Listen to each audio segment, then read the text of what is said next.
Well, a recent Spotlight on America investigation looked into head injuries and their connection to brain cancer, primarily in military service.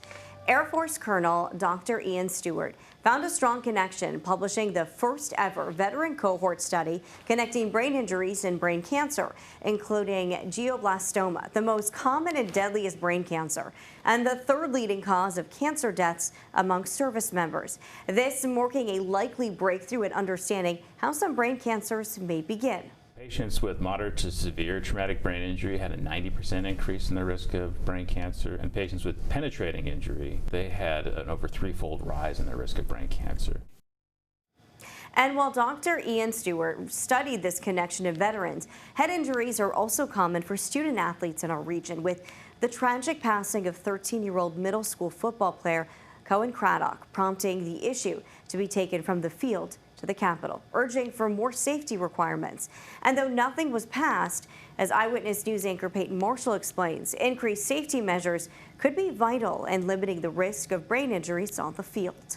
It was very heartbreaking and extremely alarming. 13-year-old Cohen Craddock died in August following a head injury during a middle school football practice, a tragedy the community continues to mourn. One of your worst fears as a parent is you're always going to lose a child, and it's kind of the same thing with being a football coach. You're just an extended family. Scott High School football coach Jeremy Dolan has his team wear these guardian caps. In fact, the Cohen Craddock Student Athlete Safety Act, created in 2025, would have mandated these caps during high school and middle school football practice. It was passed by the state Senate, but was never voted on by the House of Delegates, so there's not a chance of it being passed this year. Even though seniors Mason and Caden feel those helmets should be worn in practice and in games. They go on the top of your helmets and they protect you from concussions. We need more protection throughout the games and practices, and better helmets obviously play a big role, but the helmets can't do everything. We watch the games. We see the hits on the field. But how is it impacting them off the field? What health vulnerabilities are athletes opening the door to?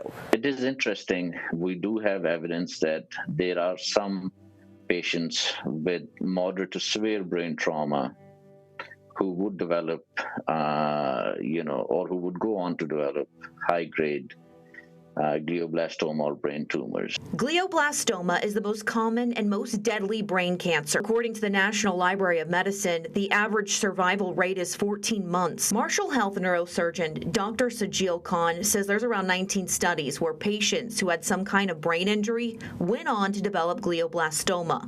Although more research is needed, these connections are a breakthrough. Most of those cases, happen right in the area where the injury was.